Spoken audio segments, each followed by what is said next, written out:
Good morning. Welcome to Oshkosh. Feels good to be back. We're excited. Well, starting things off bright and early this morning, we're going to talk about getting back into the aircraft and how ForeFlight can help with that. I know a lot of us probably didn't do as much flying last year, not as many places to go. I know personally our school shut down for a little while, so we didn't get to do a lot there. So we're going to look at how we get back in the aircraft, get recurrent, get up to speed with ForeFlight, and really start getting back out there and exploring again with aviation. My name is Thomas Daugherty. I am the logbook product manager at ForeFlight. So I handle logbook, track log, and checklist. So we do a lot of the post-flight stuff. Are we showing up there? We're not showing up. There we go. Now you guys can see me. We are over in Hangar C with our ForeFlight booth over there. Please stop by, see us. We've got 2 years worth of new features to show you guys. That's 24 releases of new stuff. It's something like 100 plus new features that we would love to walk you guys all the way through. Over in Hangar C, come stop by the ForeFlight booth and get a personal demo on how to run through all of that stuff. We also have our pilot support team on frequency all day long. Team at ForeFlight.com. If you ever have any questions on how to use ForeFlight, how to use how your account set up, anything like that, feel free to reach out to them. They're all pilots. It's such a wonderful team for us to have in there. They're really helpful in getting anything sorted out. So we're going to start off with a quick update on buying a new iPad. Some of us have some older devices. Maybe it's time to refresh the airplane a little bit. We're maybe getting some new avionics while we're at Oshkosh here. Let's look at maybe updating an iPad to one of the newer versions in there. This is a snippet out of our buying guide, and I highly recommend going through and taking a look at that. But these are the different sizes of iPads and the minimum spec that we recommend for this. So that gives you, an iPad with about 128 gigs worth of memory on it is what we recommend. That's going to allow you to put all of the data in ForeFlight plus any other aviation-related apps that you might want on there. And we recommend the Wi-Fi and cellular model of the iPad. The reason why we recommend the cellular is not that you get a data plan to go with it, but that version of the iPad has a built-in GPS chip. So you've got built-in redundancy into your iPad to show your location in the moving map inside of ForeFlight. So if anything were to happen to the aircraft, you'd have that ready to go right there. The latest version of ForeFlight right now is 13.5. And these are the devices that can support that. So if you've got a device older than that, it's not going to be able to get onto the latest version of ForeFlight. So this would be a good time to start thinking about upgrading and bringing a new device into the cockpit. If you swing by our booth, we're actually demoing 13.6, so there's a couple of new cool features in there you can come play with if you swing by Hangar C. And if you need to get that latest version of ForeFlight, you can always update it through the iOS App Store in there. That's where you get all your updates. Make sure you've got that latest version so that you have all of the tools that we're going to talk about today. We're going to do a real quick refresher on how you navigate around ForeFlight because this has changed a little bit in the last couple of years. We've moved a couple of things around. When you first launch the app, you're going to be on the airport screen here. And in the upper right-hand corner, you're going to see a search box. That's where you can look up your airport, look up the town you're trying to fly to, really anything that you want to look up inside of ForeFlight, that search box is going to help you find that. And then along the bottom, that's where our tab bar is. And that's how you navigate through the different features that ForeFlight has to offer for you. So you're looking at things like the plates tab or the maps tab. That's how you're going to interact with a lot of the stuff. Under the More tab, this is where everything that we couldn't fit on that tab bar lives. Now, we actually recently released iOS phone parity. So now the app on your iPhone is the same as the app on your iPad. So you're able to go through and use them the same across both devices. It navigates the exact same. And so that tab bar is dynamic. You can actually reorder those tabs to fit the way that you need to by hitting the edit button in that More view there. But we're going to start off at the very top of that More tab at Logbook. Because a lot of us are going to need to figure out what we need to do to get recurrent and what we need to do to get back into the airplane. So let's get started with ForeFlight's digital logbook. ForeFlight has a digital logbook available to you on all subscription levels, free, inside of the app. And it allows you to enter all of your flights, track your currencies, get endorsements from your instructors, anything that you might need in a logbook, and it's all built directly inside of ForeFlight. With some additional great tools like having draft entries created every time you record a track log. So you have almost your entire logbook entry filled out for you right away when you get done flying, just by having that track log come across and make a draft entry for you. Let's get started by going into the logbook and hitting the plus button in the upper right-hand corner, and then adding some certificates in there. I want to put in my commercial certificate, my flight instructor certificate, and make sure that I have all of that info, handy there for me in the app. I can go through and select the type of certificates that I have available, go through and add any of those. So like my medical might be a great place to start. That might be coming up a little bit. I might need to get a new medical here. So I can go through and add that in, and then just fill out my certificate info until I've got all of my licenses in there. And then we need to start putting some entries in here. So we need to move from whatever logbook we were using over to a digital logbook through ForeFlight. And there's a few ways that we can do that. And the way that we decide what method we're going to go with is, what is our goal in this digital logbook here inside of ForeFlight? Do we want a complete record of everything we've ever done in aviation? Or do we want to start using these digital logbook tools and logging inside of ForeFlight moving forward? Do we want to start using that stuff? If you want a complete record of all of your entries inside of ForeFlight, that one's pretty easy. You go through and put all of your entries into ForeFlight. But if you just want to start taking advantage of some of the tools that ForeFlight has to offer for you, there are some methods that we can speed up the conversion process and make it a lot easier for you to start getting the benefits of using the logbook. So the best thing to do is to carry your totals forward. So the same way that I might move from one paper logbook to another paper logbook, where I put a line in and say carried over from previous logbook and carry my totals across, I can do that exact same thing inside of ForeFlight. I can make a single entry and just put all of my times in that entry without an airport destination departure, and ForeFlight will start using all of that in my totals and my recencies and stuff like that. I can also do time-based. Maybe I want to just put in the last 6 months of flying, because I am trying to get recurrent. I want to start taking advantage of some of that currencies for like maybe it's my night currency I want in there, or my instrument currency. And so I might put 6 months worth of flying into my digital logbook and simply put a total line for the rest of it. Or I could just do the last couple of flights in there, so I get a little practice with entries and then do a total line in there. So there's a lot of options that I have. I don't necessarily have to put every single thing I've done in the airplane into a digital logbook. And then carrying those lines, that total line, carrying those totals forward, I have a couple of options there as well. I can do it, line by line, where I go through and put everything in. I can do a page summary, so just the line in the bottom of my paper logbook that I've totaled everything up. I can do it by aircraft type, so maybe I want to know all the time I have in a 172 and versus all the time I have in a Piper, and I can put those aircraft totals as I go through. Or I can do time by tail number. I think this one can be particularly helpful if I'm trying to figure out insurance information or anything like that. I might go through and just put in the tail number totals that I have for each of those airplanes. There's a couple of options, and they each have some benefits for you. Whatever I decide, I'm going to want to go ahead and set up a logbook aircraft. These are a little different than flights aircraft that I might have, although if I have an aircraft in flights, it will carry over into my logbook in here.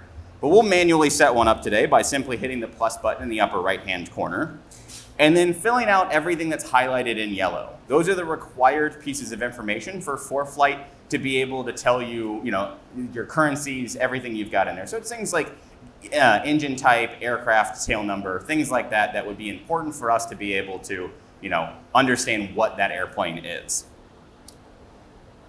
So I go through and I put all of my entries in. I've got all of my totals. Why am I going through and taking the effort to move over to a digital logbook?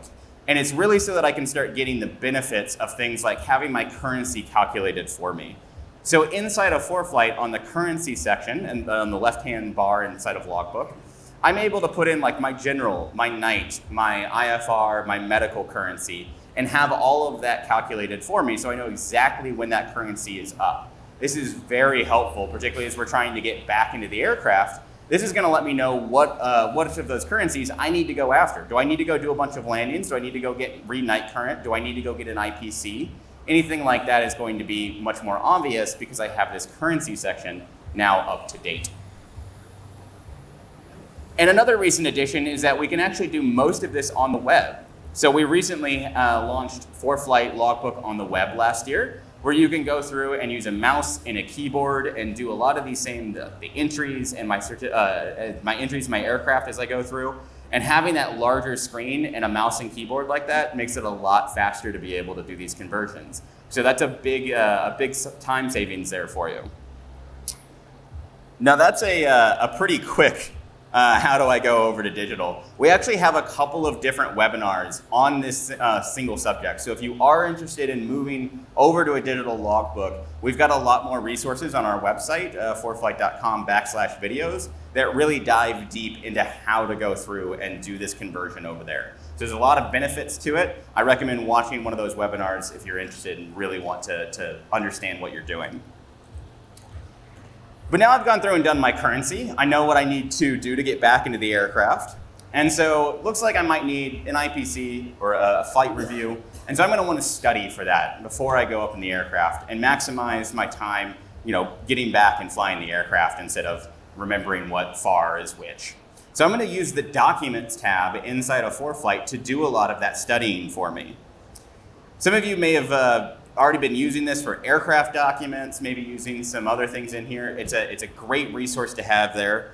But one of the things that I really love is included in all of the US subscriptions is every FAA handbook inside of the FAA drive.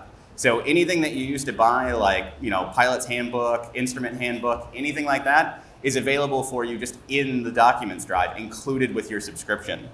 So I can go through and go into my the FAA drive, look up the FAA handbooks folder in there, and then I can see all sorts of great resources. I've got my ACS in here, even things like the Aerodynamics for Naval Aviators, a great book if you're trying to learn a little bit more about aviation. There's some really good resources in there. And again, they're just included with your subscription. Makes it a lot easier. You don't have to lug around a flight bag with 10 or 12 books just because you want to have those resources there available for you. I make really good use of this folder. So, I've done a bit of studying. I need to understand what I'm going to do for my flight review. And we can use that same FAA drive in the FARs folder, where I can go in and look up a current version of all of the FARs. So I can go through and select Part 91, as that's got all of my flight review information. And then I can use the search icon in the upper right-hand corner and look up flight review or look up IPC and find the exact information that I'm looking for. I can then go through and tap the little pencil icon, that's our annotation icon, and I can highlight important pieces of information. I can add bookmarks for myself so I can make it easier to go look something up as I go through. This is a really handy resource. You don't need to always have every question right on the top of your mind when you go into a flight review. You're not really expected to know every FAR. But if you open up ForeFlight and your FARs are all highlighted and it's clear that you've been studying in there, it's pretty obvious that you've taken the time to get back into the aircraft here and you are up to speed. I can also look up things like my instrument proficiency list. I can go into the ACS and actually look up the table for what is required of me to do an IPC. So I can go to I think it's the very back of the ACS, has a table for the tasks you need to complete for an IPC. Makes it very easy for me if I want to put together a flight plan that's going to match the requirements of the IPC with my instructor. I know exactly what those are. I can prepare for each of those maneuvers before I go out on the aircraft and make that a much smoother process for me to do. And now that I know what I'm going to do, I'm going to put a little bit of it to practice on the cheap. We don't really want to pay an instructor. We don't want to necessarily pay for a rental aircraft to go do all of this stuff. So we're going to actually connect ForeFlight to some flight sims on the ground so I can practice all of these maneuvers. And that way I'm just even more proficient when I get into the airplane. So we have a wide selection of flight sims that we can connect to. Things like Microsoft Flight Sim, Prepared 3D, some actual installed flight sims like Redbirds. If you have a school nearby that has an installed official sim, to even things like infinite flight. That's one of my favorites, as you can get it on a mobile device. So if you have your phone and your iPad with you, you can actually fly infinite flight on your phone while practicing ForeFlight maneuvers on your iPad in there and really be proficient with all of that. So you can do a lot of chair flying before you ever walk to the airport. Very handy tool to have. We also have a Flight Sim Connect guide in the pilot's guide in there. And we also have another webinar entirely based on connecting ForeFlights to sims. So if you want to know more about how you can practice on the ground, those are great resources to look up. Feeling pretty prepared for this. I've read all my documents. I know what's in the IPC. Now I just need to find some place to fly. So I'm going to look up some details about nearby airports. Maybe I moved last year and I'm not all that familiar with the nearby fields. I need to find a new flight school. I need to find a new instructor. So on the Maps tab, I'm going to see my location on there, my blue dot. That's my own ship icon. That lets me know where I am. And I can just see what airports are nearby. Maybe I'm not familiar with all of the municipal airports that are near me. And this is a really easy way for me to look all of that up. I can then tap on one of those airports and get the new Maps sidebar that has all of the airport information in it. And if I hit the FBO button, I can look up what services are at that field. So I can go through and maybe find like Texas State Aviation and see that they have rental aircraft and instruction available. I can see who to contact at that facility so that I can call them up, book a flight review, book an IPC, and I've got all of that ready to go. So it's a really easy way to sort of use it as a directory to find those nearby services if I may be somewhere that I'm less familiar with those airports. Talk to my instructor, got a plan for our flight review here. So now I need to do some flight planning for it. So let's go over a brief review of how you do some easy VFR flight planning inside of ForeFlight. So I'm going to hit the FPL button along the top bar on the Maps tab, and that brings up what we call the flight plan drawer. And this is where I can do a lot of the editing for my flight. So I'll go through and type in or hit the add to route button there on my looked up airport, as that's what I'm going to be flying out of. I can also type that airport in because I know the identifier for it. And that will add a little route bubble for me that's my departure airport out of that field. And then my instructor told me that, we'll go fly over to Lockhart. And I agreed to it because that sounds like my instructor told me we were going to go do it. But I don't actually know where that airport is. So I'm going to hit that search bar in the upper right-hand corner. And I can actually just type in the name of the town that my instructor told me we were going to go fly over to there. So I'll just type in Lockhart, and I can see all of the airports nearby. So Lockhart Municipal in Texas Air sounds like probably the right one we're going to go to. So I can just look that up, hit the add to route button, and now I've got both of my airports in a direct to route all set up, ready to go. There's my VFR flight planning. I know what my route, my heading, my distance between all of that is. Nice and easy.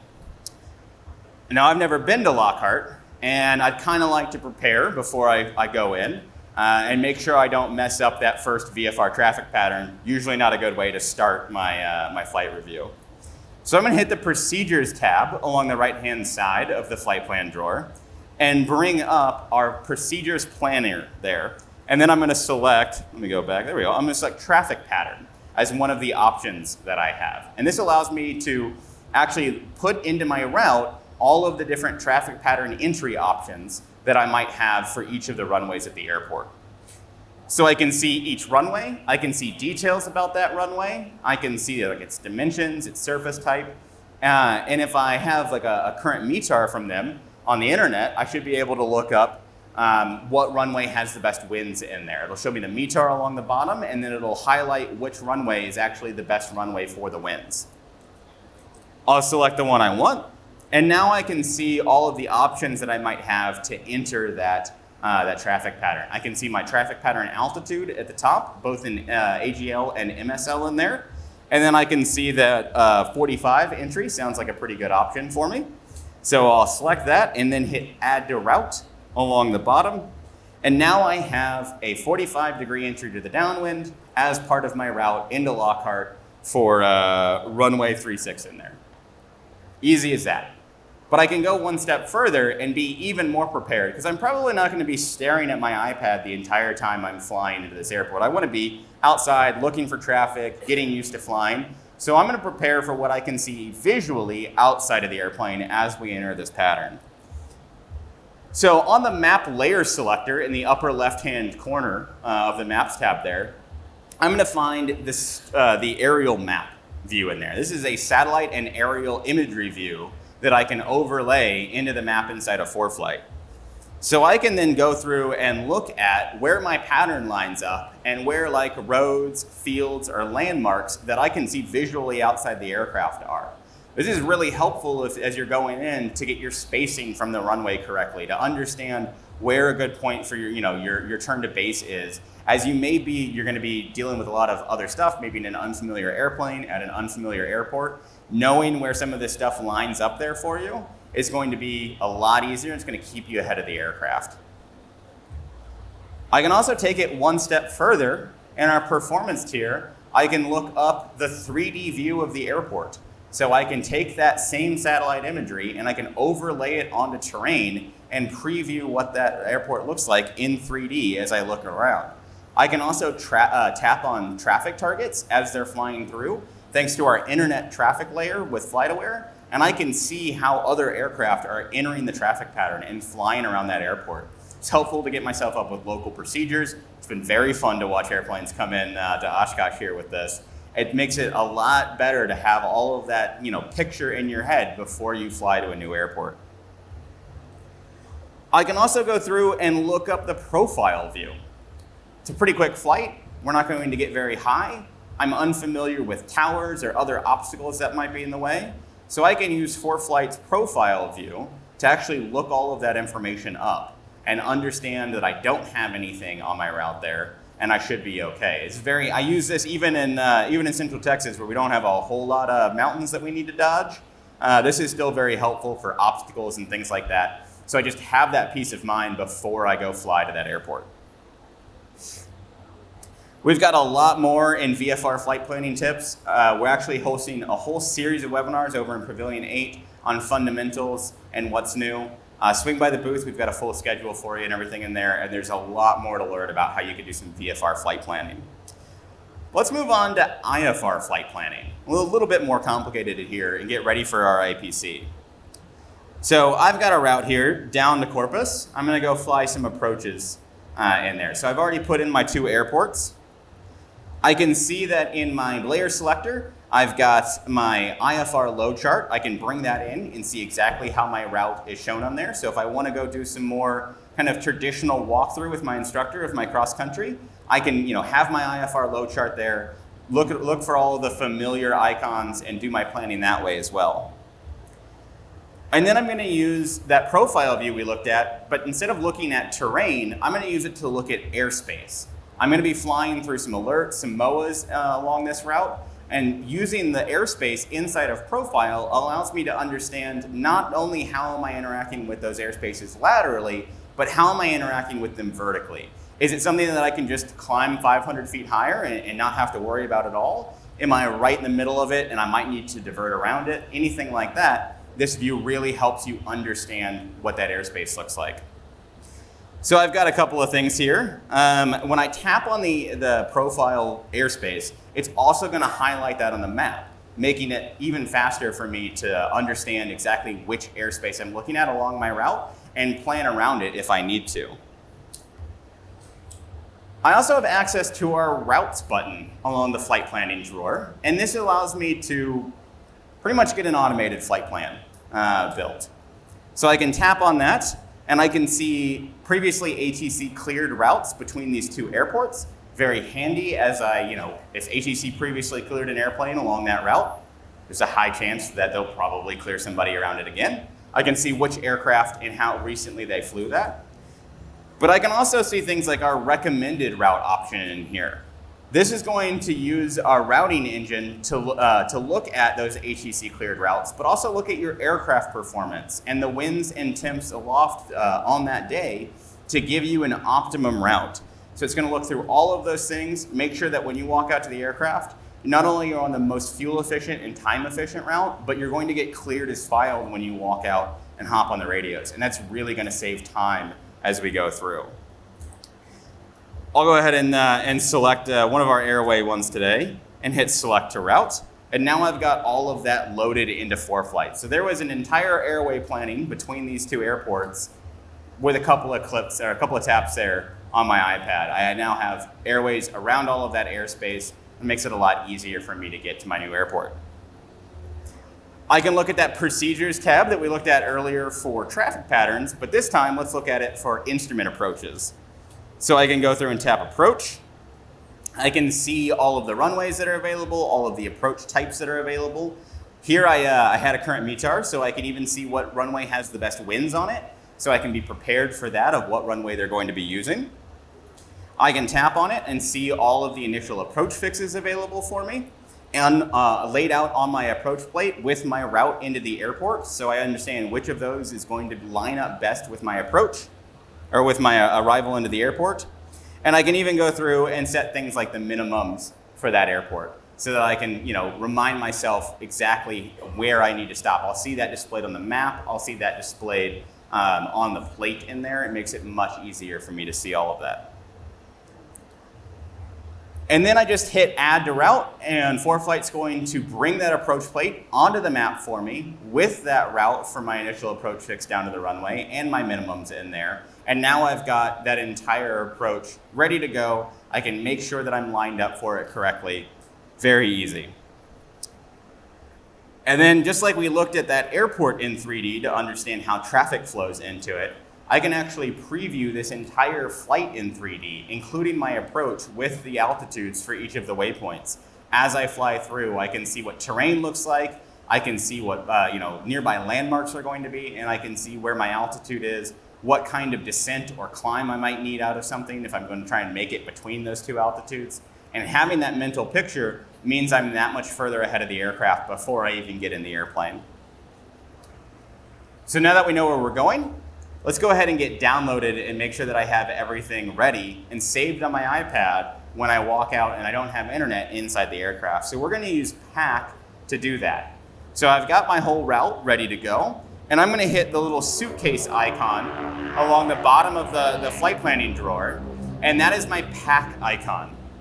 ForeFlight's going to look at all of the data that I have downloaded onto my device already, and all of the data along my route that I might want for that flight, and tell me what I don't have.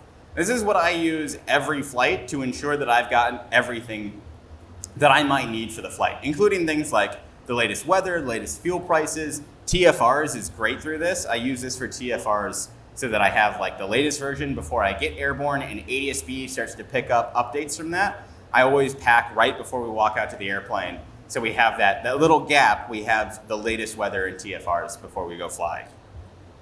All I need to do is hit the pack button in the lower corner there, and ForeFlight will automatically download all of that for me and give me my nice little all pack icon. Now, how do I unpack all of this information? ForeFlight does all of that for me. So the things like the weather and the TFRs, I access those the exact same way that I access any other piece of information inside of ForeFlight. So if I want to look up the METAR, I can go to the airport and the METAR will be there loaded for me, ready to go. If I want to look up TFRs along the flight, I just turn the TFR layer on the map on, and I've got all of that ready to go. Once that data is no longer valid, it's either been replaced by something newer or it's expired, ForeFlight will automatically delete it off of the device for me, so I don't continually fill up my device more and more packing as I go along. Now we're going to fly a couple of approaches once we get down there, and I'm going to set up a plate binder so I've got all of those organized and ready to go, and I can easily flip through them when we're in the airplane. So I'm going to use ForeFlight's new plate binder option. On the plates tab, I'm going to hit add new flight binder, and I can see a few options to import destinations and departures here.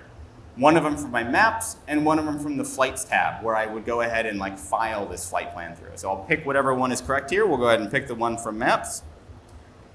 And ForeFlight's going to load in as much information as it can right away. This might look familiar if any of you have ever been JEP pilots through like mobile flight deck or anything like that. This is what Jeppesen uses, the style that they use for all of their airline plates, where I have my departure airport diagram.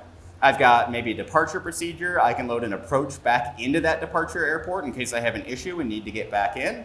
I can have my arrival, my approach into the airport, and the airport diagram all in order, ready to go for me. So I can just tap on what I want. I can change the airport. I can change the plate. Along the top of the plate there, I can see that I have NOTAMs at that airport that apply to this approach. So if there's, I'm not going to see taxiway NOTAMs on the approach plate there, but I may see something like runway out of service or a particular nav aid is down. And I'm going to want to know that before I try and fly that approach. My IPC probably won't go as well if I ask for an approach that is not available due to a nav aid being down.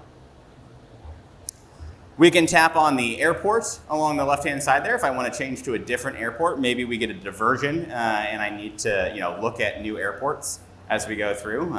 Instructors love to give diversions on training flights like that. And I can tap on any of the categories for plates like approaches or arrivals and see all of my available options and choose a different approach if ATC gives me something or I just want to switch to a different approach as I go through. So I'll select the one that I want. And now I've got a binder set up with all of these things in order. The reason I like having all of this set up in order is I can then take 3 fingers and swipe across the plate on the plates tab and move in between those plates in order. So as I go ahead and taxi out, I've got my airport diagram up. I can then 3-finger swipe across and see my departure procedure. I can then 3-finger swipe and see my arrival. Same onto my approach and my airport diagram again. So it makes it very easy for me to navigate around and be, like I said, ahead of the airplane when we go out here with all of these plates in order, briefed, ready to go. We're also going to need to file our flight plan. So we'll take the flight plan that we planned on maps and we'll hit the Send To button. That's that little square with an up arrow on it at the bottom of the flight plan drawer. You'll see that a lot of places throughout the app. It's an excellent thing to go through and just tap wherever you see it. See where you can send in, the information that you're looking at that tab in ForeFlight. There's a lot of helpful things that you can do with that. And I'm going to select the flights option when it pops up. And that's going to take all of the planning that I had on the Maps tab and send it over to the Flights tab, where I can do things like my takeoff calculations. I can file my IFR flight plan. A lot of great information there. I'm going to hit Briefing along the top and get a weather briefing for our flight. We often get asked if this is an official weather briefing. So all that really means is that it is tracked and you can prove that you got one. So when you tap Briefing there, it's saved on your device, so you have that briefing to reference whenever you're in the air. It's saved on the ForeFlight servers so that you requested one and we sent it to you, and then it's saved with the FAA in there. So if anything were to ever happen, you needed to prove that you got a briefing, there's 3 places that you can go to say, yes, I got a weather briefing before I went on my flight. I also like some of the ways that ForeFlight is able to make that briefing easier for me to interpret. One of them that I like is in the TAF section under Forecasts. ForeFlight's going to look at my departure time and my performance over each of the airports or waypoints as I go through, and it's going to tell me which block of the TAF is active for each of those airports. So no longer do I have to look up what are all the airports along my route, look at to see if they have a TAF, figure out the conversion from local, given my departure time and my time over that airport. All of that's done. ForeFlight can just present that information to me, and it makes it a lot faster for me to look through those tasks and understand the weather that we're going to run into today. Once I've gone through and looked at all of my stuff on the Flights tab and I feel good to go, I can hit the Proceed to File button in the lower right-hand corner, and ForeFlight will generate a filing form for me to send off to the FAA. Now, everything's switched over to the ICAO flight plan forms. So instead of needing to relearn how to put any of that through, ForeFlight's just going to use that ICAO form for me, and I have my filing form all filled out, ready to go. And there's a lot of benefits to filing with ForeFlight. I have things like setting up my ICAO code automatically if I filed with that aircraft before. I have the ability to get adverse weather alerts sent to my device after I filed. If a new system pops up, if there's like a new AirMet or SIGMET, I can have that sent to my device. I can get my expected route back from ATC sent back to my device so I can be prepared for that when I walk out to the aircraft. And I can even get notices of things like expected departure time if I'm flying out of an airport that I'm expecting some kind of delay. So a lot of benefits to filing just inside of ForeFlight, let alone how easy it is to send my flight plan over to Flight and file it. Sentry. We're gonna be doing a lot of flying. It's going to be a lot of things that I want to, get good at again. And I'm going to want to have all of the situational awareness that I can bring into the aircraft with me. And Sentry is going to help me do that. Sentry is ForeFlight's portable ADS-B unit, a little white box. We've got a couple of them over in the booth that you can demo, and we're selling them actually at a 5% discount for our show special this year. So swing on by and check that out. It's a great addition to the airplane. It's got a lot of things it's going to bring with me. It's got ADS-B weather. It's got dual band ADS-B traffic. It's a WAAS GPS unit, so I can get highly accurate GPS position brought over to ForeFlight for me. It's got a 12-hour battery, so it long outlasts me in the airplane. It's got a built-in AHRS gyro, so I can use my iPad as a backup attitude indicator if something were to happen to the instruments in my aircraft. It's got a carbon monoxide sensor, so if I have a leak in the cowl or anything like that, I'm alerted to that before it's going to start really impacting me. It's about the size of a deck of playing cards. It's very portable, easy to bring with you. And like I said, we've got them at a 5% discount over in the booth this year, so a great investment in the airplane. Let's look at some of the tools we can bring in flight to boost up that situational awareness using that Sentry and using ForeFlight. So one of the first things I'm going to turn on in the Maps settings here is the distance ring. So I'm on the Maps tab. I'm going to hit the little gear icon along the top to bring up my settings. And I'm going to scroll down until I see distance rings. There's a lot of great tools in there. Turn that one on, and I can now see different rings outside of my aircraft at set intervals. So I've got it set to automatic distance right now, so I can see 5, 10, maybe 20 miles out there. I also see a little green triangle, a little caret along those rings, and that's actually my ground course in there. So I can use the ring and that little caret to really figure out where the aircraft is going to be at that time. But I can take it one step further. If I go into the settings under the More tab and look up distance rings, I can find the distance ring styles setting. And I can actually move it from distance to time. And this is the one that I really like to use. So now I've got my distance ring set up. There we go. I got my distance ring set up, and instead of showing me where my aircraft is going to be in 10 miles or 20 miles, it's going to show me where the aircraft's going to be in 5 minutes or 10 minutes. This is really helpful, and I use it a lot when I fly into uncontrolled airports. If I've got other aircraft in the pattern, it's a lot more helpful for me to be able to say, well, we'll be entering the downwind in about 5 minutes. So that helps them plan out, okay, well, where are we in the traffic pattern? Okay, I think we can slot in here and really do that planning at an uncontrolled airport and make things a lot easier for me. I'm not trying to kind of communicate blindly with other aircraft. I also have the glide advisor under that same map settings. This is going to put a ring around my aircraft that lets me know that if I had an engine failure right now and pitched for best glide, where my aircraft could make it. This uses the winds aloft forecast that we have and our terrain model to map out where that glide ring is. So this gives me a good estimate of where I can bring that airplane and where I shouldn't aim for as I go through. This is a great peace of mind while you're flying around, so that if something were to happen, I can know that I have that there ready to go. I use that a lot. We're probably going to get a diversion and an emergency in a flight review. It's not much of a flight review if they don't make you do a little bit of work for it. So if we've got a divert and we got some kind of emergency, I can use that glide advisor to know, there's an airport within range for us. I can use things like that distance ring and taking 2 fingers at the same time and tapping them into the map to bring up the ruler. And this allows me to measure things on the ForeFlight map as I go through. I use this because it's got the heading, the time, and the fuel burn between those 2 points based on my aircraft. So if I want to divert to an airport maybe 50 miles away and I need to know if I'm going to have enough fuel to make that diversion, I can go through and measure that out very quickly and see exactly, where I can go there. I also like to use the ruler in conjunction with the profile that we looked at earlier, because the profile then switches to show me exactly what's underneath the ruler.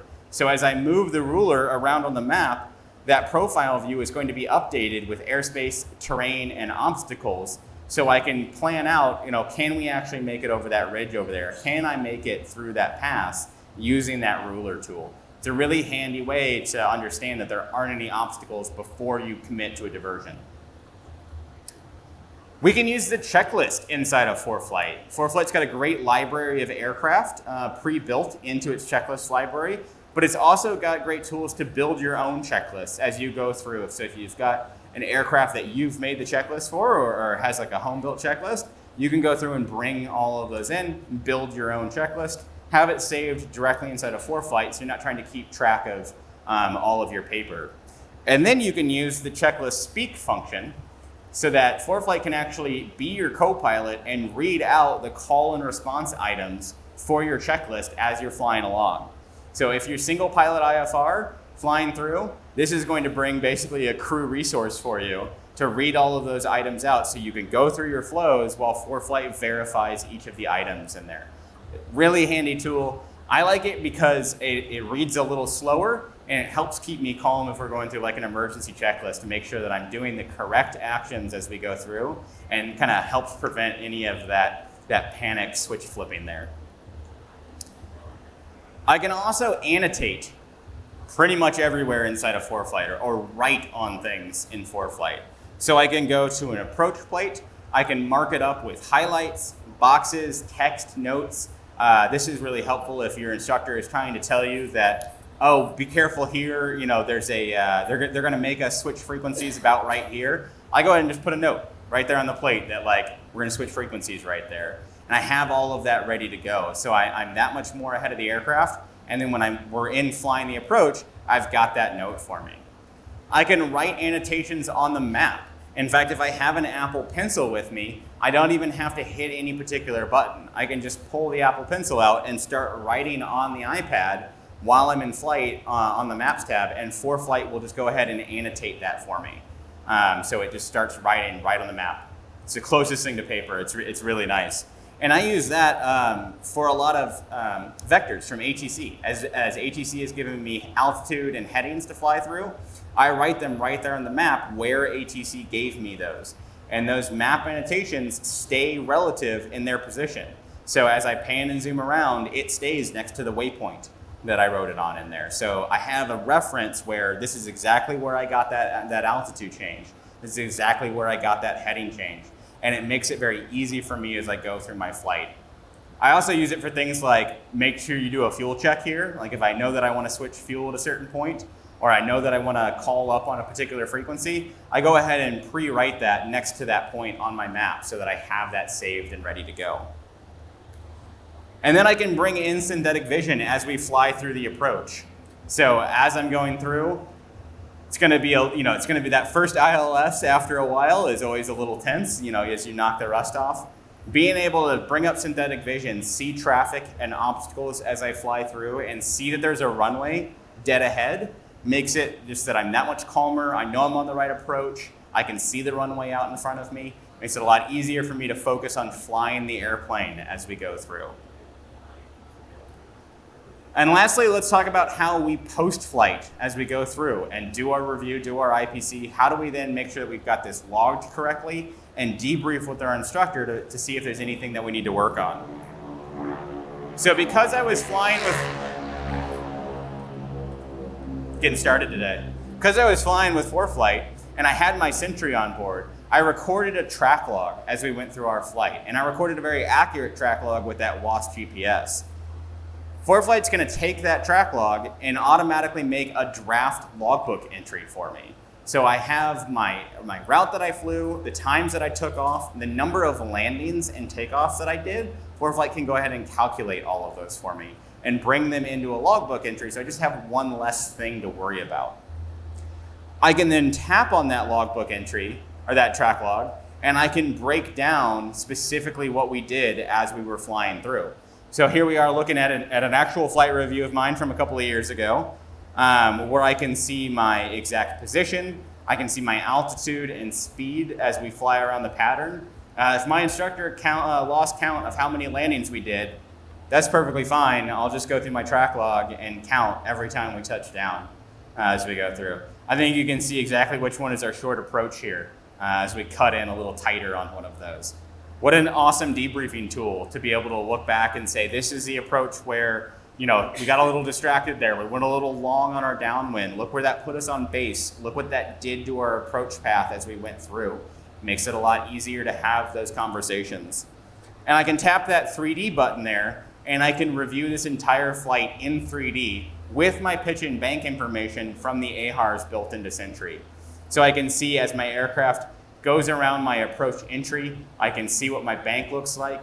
I can see exactly how I entered that procedure turn, how that lined up on me. Do I need to turn out earlier? Am I not being aggressive enough with my turn in here? Was I not accounting for winds enough? These are conversations and discussions with an instructor that are a lot easier when I have a visual aid to go through and look at all of them.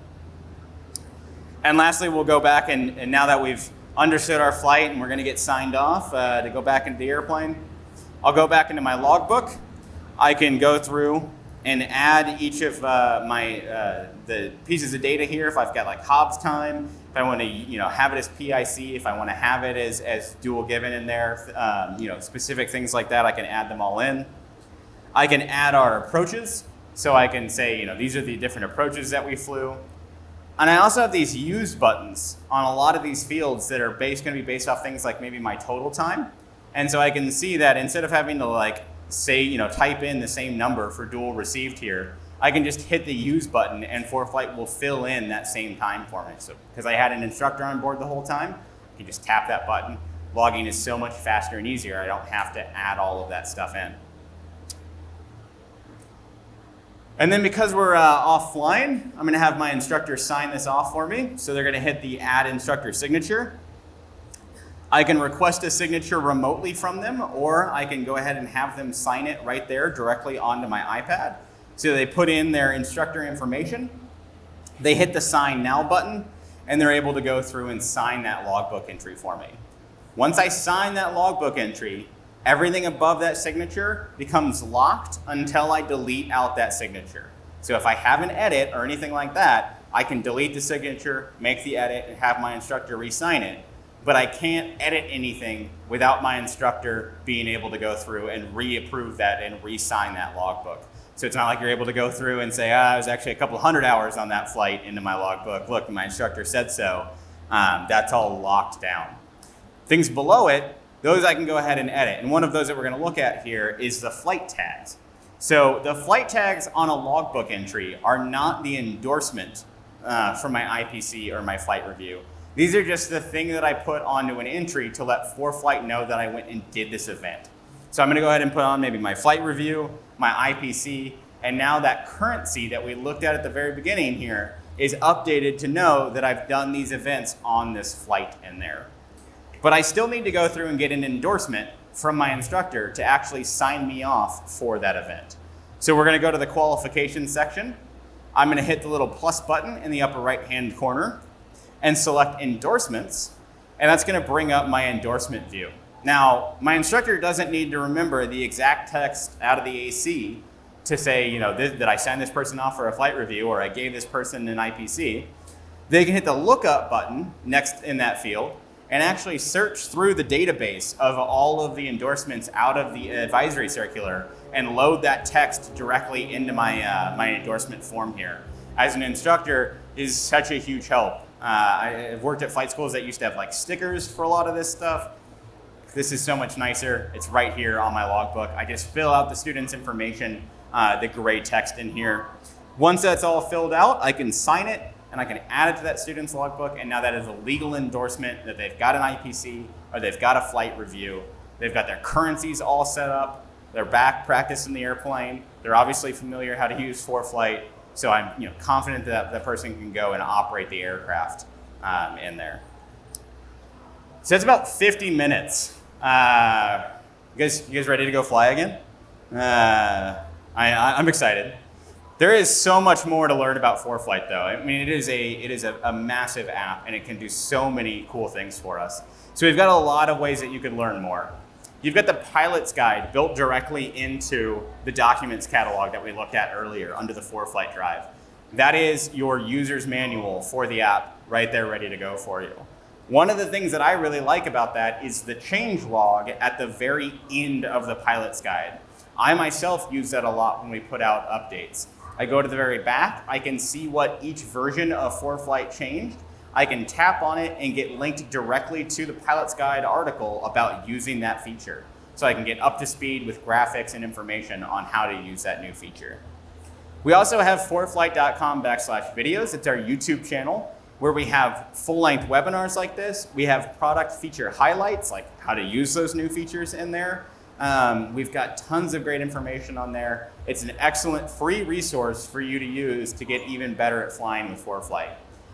And then we've got things like our blog and our newsletter so that you can stay up to date with new releases or things that are going on. Recently, many of you probably got an email that we were testing out the new version of iOS. Every time that there is a new iOS release, we take it, our whole QA team switches over to validating that everything inside of ForeFlight still works on that version of iOS, that it didn't disable any critical functions for you. That's why we tell you to wait. And then we give you the all clear because none of our functionality got broken with that new version of iOS update in there. So the newsletter, the blog, those are great places to keep up to date with have they cleared that new version for us. And then once again, we are on frequency all the time, 7 days a week. Team@foreflight.com, that's our pilot support team. Please reach out to them. The thing that I love about them being all pilots is you don't even necessarily need to know what it is inside of ForeFlight that you're trying to do. They've all been in the airplane there. So you can say, hey, I'm flying an approach and I'm having trouble, bringing up frequencies quick enough. I'm having trouble understanding, what my minimum altitudes are as I need to go through. What can ForeFlight do to help me, do that faster? They've been there. They can give you all the tips on how to do different things, annotate all that stuff. It's really helpful to have real pilots as your support team. So with that, please come by, see us in Hangar C, see some of our other presentations throughout the week and everything like that. I hope you guys enjoy Oshkosh again. We're excited to be back. It feels good to be back in Wisconsin. Thank you.